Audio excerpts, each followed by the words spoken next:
Bismillahirrahmanirrahim. Assalamualaikum warahmatullahi wabarakatuh. Alhamdulillahirabbil alamin wassalatu wassalamu ala asyrafil anbiya'i wal mursalin wa ala alihi wa sahbihi ajma'in. Terima kasih diucapkan kepada Persatuan Peguam Syari'i Malaysia Cawangan Negeri Terengganu kerana telah menganjurkan satu forum yang bertajuk Mahkamah Syariah di Malaysia merupakan mahkamah kelas kedua. Sebelum saya memulakan perbincangan kita pada kali ini, saya akan memperkenalkan diri terlebih dahulu. Nama Masyitah binti Abdul Syukur merupakan pelajar ijazah sejarah muda pengajian Islam Syariah semester 3. Pertama sekali, saya akan menceritakan mengenai sejarah perundangan Islam. Dari sudut sejarah, undang-undang yang terpakai di tanah Melayu iaitu Undang-Undang Asas ataupun Undang-Undang Negeri Law of the Land sebelum kedatangan penjajah ialah Undang-Undang Islam. Ini telah terbukti di dalam kes Ramah vs Laton 1927 di mana majoriti Mahkamah Agung memutuskan bahawa Undang-Undang Islam bukanlah merupakan undang-undang asing di negeri-negeri Melayu, akan tetapi ia merupakan undang-undang tempatan. Dan undang-undang tempatan ini adalah perkara yang sepatutnya diberikan pengiktirafan kehakiman oleh mahkamah. Pada tahun 1948, Ordinan Mahkamah Persekutuan dan Sistem Kehakiman Persekutuan telah memisahkan mahkamah syariah daripada hierarki mahkamah. Selain itu, pada masa pemerintahan kuasa asing, segala urusan agama telah diberi kuasa kepada Raja-Raja Melayu, tetapi terhadap bidang-bidang yang terbatas seperti perkahwinan, adat istiadat dan agama. Selain itu, Mahkamah Syariah telah dinamakan Mahkamah Qadhi bagi menjalankan peraturan dan peruntukan undang-undang pentadbiran agama Islam bagi setiap negeri di Malaysia. Setiap negeri telah ditubuhkan sebuah jabatan agama Islam untuk mentadbir perkara-perkara yang berkaitan dengan undang-undang di bawah peruntukan pentadbiran agama Islam. Mahkamah Syariah ni adalah merupakan salah satu badan penting yang berada di bawah Jabatan Agama Islam. Kemudian, kita akan memasuki mengenai definisi dan takrif Mahkamah Syariah. Mahkamah ialah tempat awam dan rasmi di mana seseorang mendapatkan penyelesaian yang adil dalam suatu perselisihan baik dalam hal ehwal agama, sivil, buruh, administratif dan kriminal berdasarkan undang-undang yang sedia ada. Sistem kehakiman di Malaysia bercirikan dua aliran dengan satu aliran melibatkan undang-undang sivil dan satu lagi aliran mengadili perkara berkaitan dengan undang-undang Islam melalui Mahkamah Syariah. Seterusnya, definisi syariat Islam. Syariat Islam ialah hukum dan aturan Islam yang mengatur seluruh sendi kehidupan umat manusia bagi Muslim. Dan akhir sekali, definisi bagi Mahkamah Syariah. Mahkamah Syariah ialah institusi kehakiman yang membicarakan serta menjatuhkan hukuman ke atas orang Islam bagi kesalahan sivil dan jenayah agama mengikut bidang kuasa yang diperuntukkan untuk Mahkamah Syariah. Seterusnya, penubuhan Mahkamah Syariah. Kuasa untuk menubuhkan Mahkamah Syariah adalah diperoleh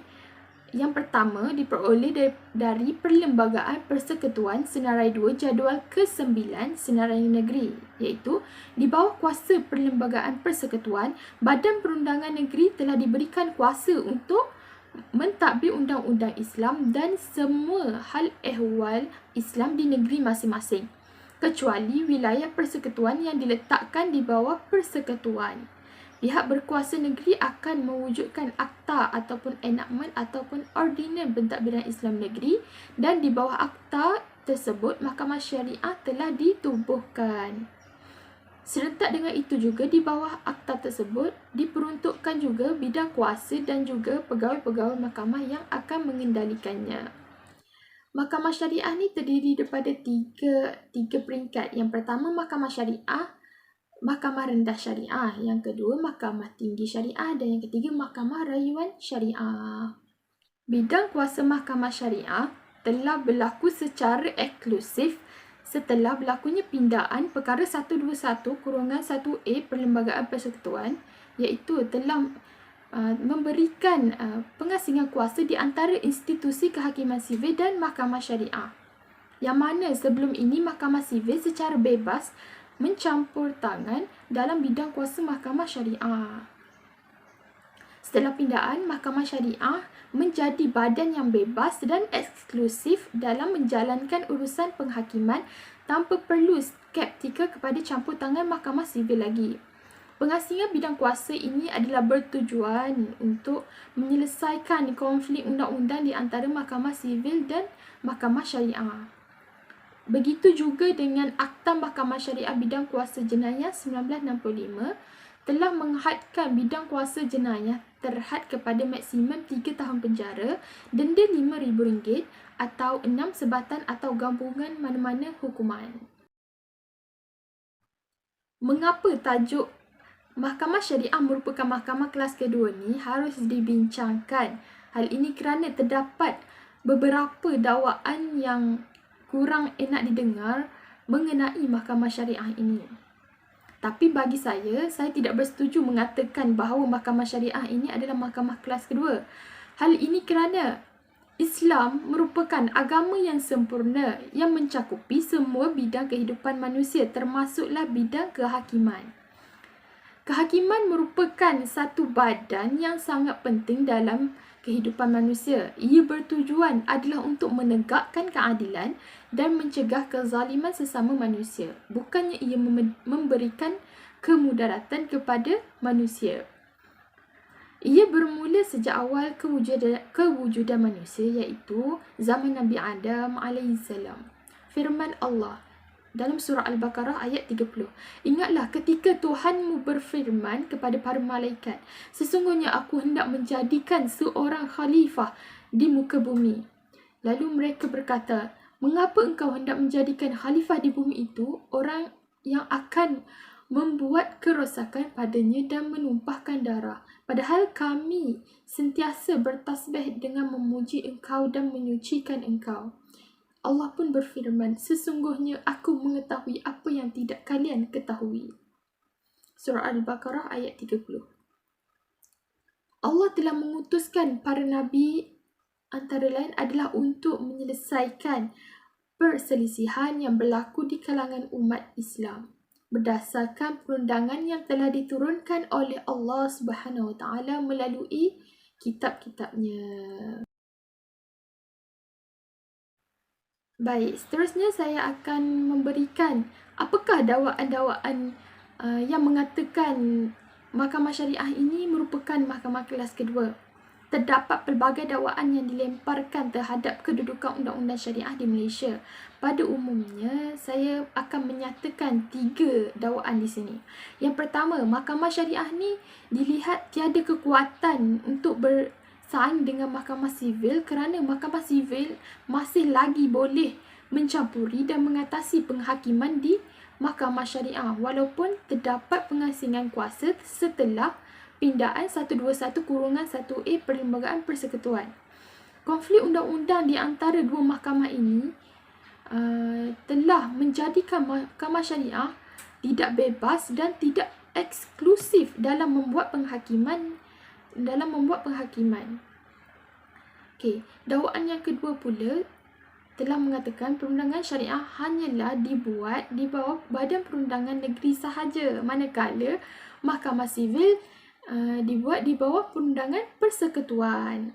Oleh itu, jika undang-undang negeri bertentangan dengan undang-undang persekutuan, undang-undang persekutuan akan mengatasi seperti yang termaktub dalam perkara 74 Perlembagaan Persekutuan. Oleh yang demikian, sekiranya ada pencanggahan antara undang-undang negeri dan undang-undang persekutuan ni, maka undang-undang persekutuan hendaklah mengatasi undang-undang negeri tersebut. Contohnya adalah undang-undang negeri ingin membuat berkaitan hudud, hukum hudud. Tetapi ia telah bercanggah dengan undang-undang persekutuan. Jadi, tak bolehlah melaksanakan hukum hudud tersebut. Okey, baik. Yang ketiga, dakwaan yang ketiga adalah mereka mengatakan undang-undang syariah adalah undang-undang yang ketinggalan zaman ataupun undang-undang yang lama lah. Kalangan yang berpegang kepada pandangan ini melihat kemodenan dan kemampuan logik akal sebagai segala-galanya dan manusia tidak perlu bergantung kepada dalil nakli sahaja. Golongan ini juga percaya kemunduran umat Islam ketika ini kerana tidak mampu berfikir sebagaimana pemikiran orang barat. Seterusnya, saya akan memberikan sedikit pandangan mengapa saya tidak bersetuju mengatakan bahawa mahkamah syariah adalah merupakan mahkamah kelas kedua.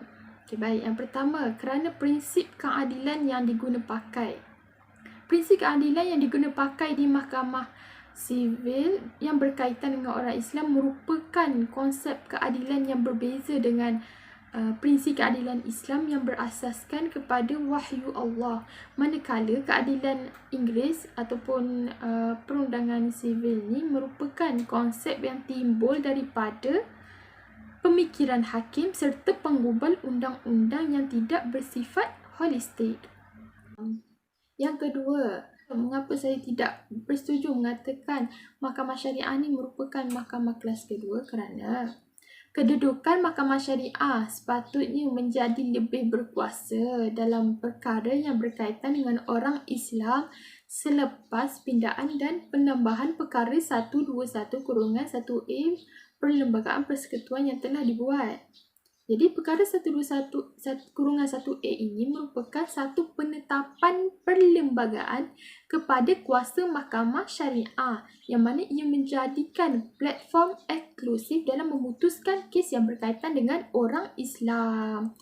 Dan mahkamah sivil ini tidak lagi mempunyai bidang kuasa untuk mencampur tangan dalam bidang kuasa mahkamah syariah.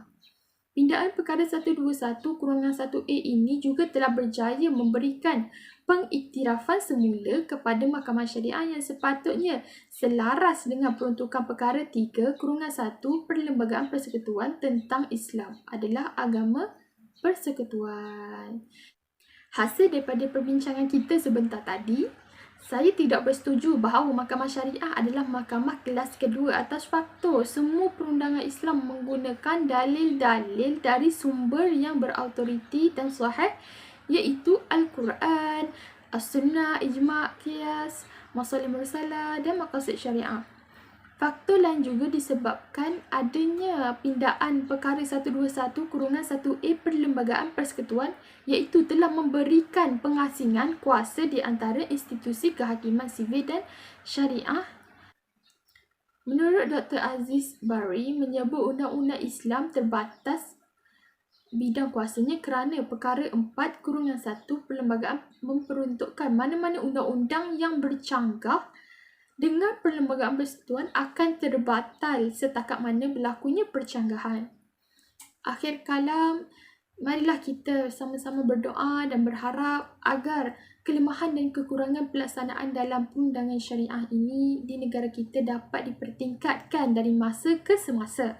Maka marilah kita sama-sama meningkatkan kesedaran, pengetahuan dan kefahaman mengenai perundangan syariah, dan suatu masa nanti semoga perundangan syariah ini di negara kita dapat dimartabatkan sebagai satu sistem perundangan yang unggul bagi kita semua, khususnya yang beragama Islam.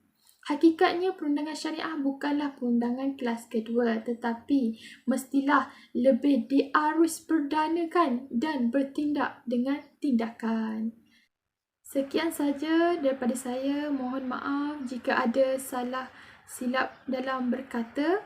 Yang baik datangnya daripada Allah, yang buruk datangnya daripada diri saya sendiri. Sekian sahaja daripada saya. Assalamualaikum warahmatullahi wabarakatuh.